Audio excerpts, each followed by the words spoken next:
Chapter 1. Geppetto's Puppet.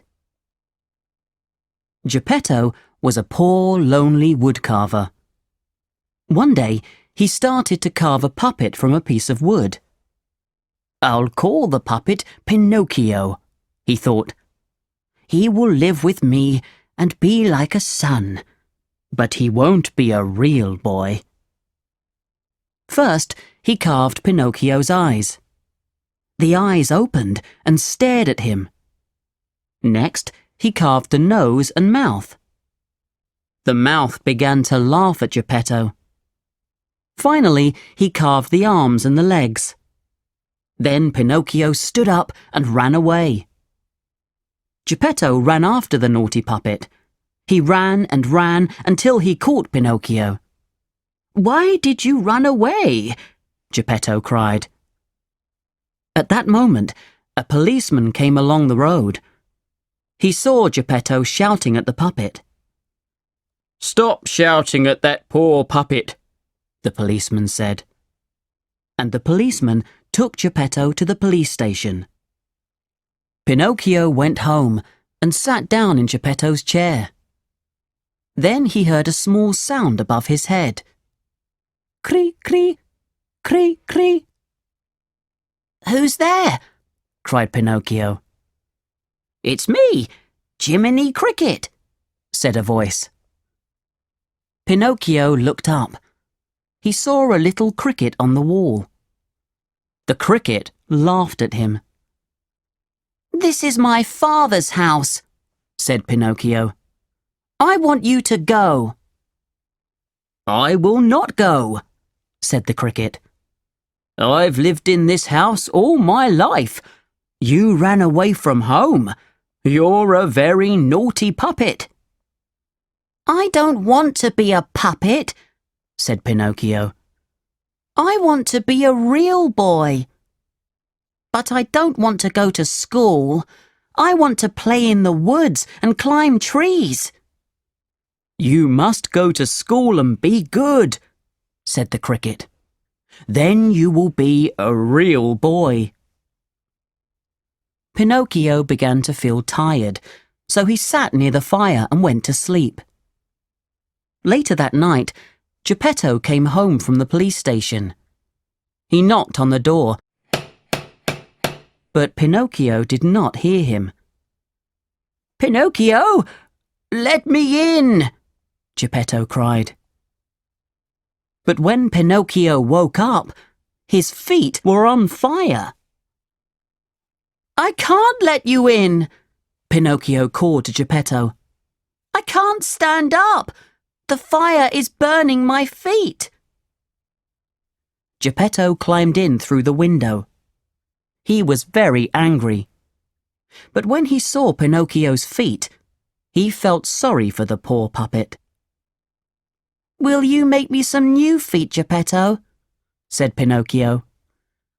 "I will make you some new feet, but you must not run away again," Geppetto replied. "No," said Pinocchio. "The cricket told me to be good. I want to be a real boy. I will do what you tell me, and I will go to school." So Geppetto carved 2 little feet. He stuck them onto Pinocchio's legs. Then Pinocchio said, "I will need some clothes for school."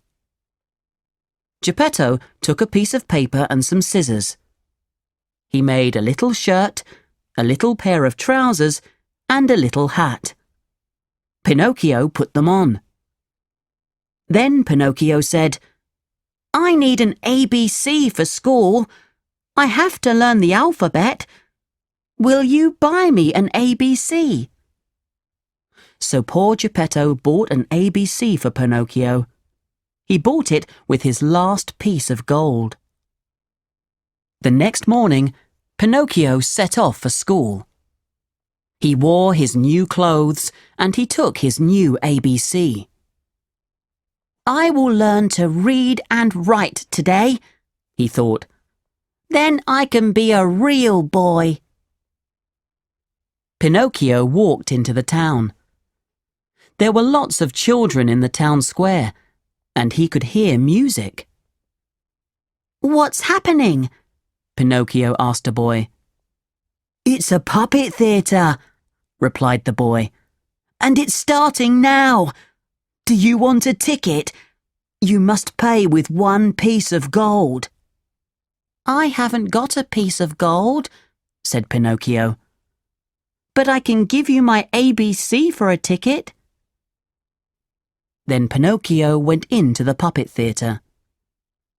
On the stage, 2 puppets were fighting. Lots of children were watching them and laughing. Then one of the puppets saw Pinocchio and cried, "Look, it's Pinocchio!" "Come up onto the stage, Pinocchio!" cried the other puppet.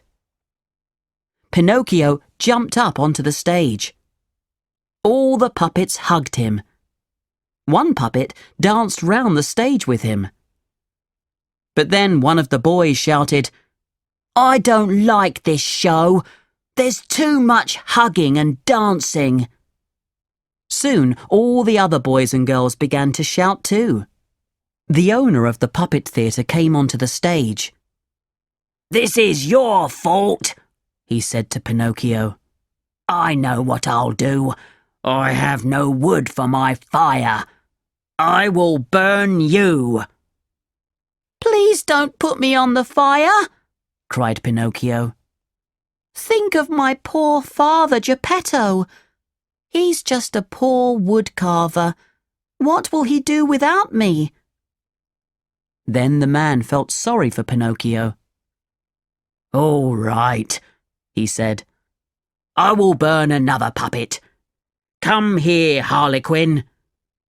"No, please don't put Harlequin on the fire," cried Pinocchio. "Burn me, not Harlequin." The man looked at him.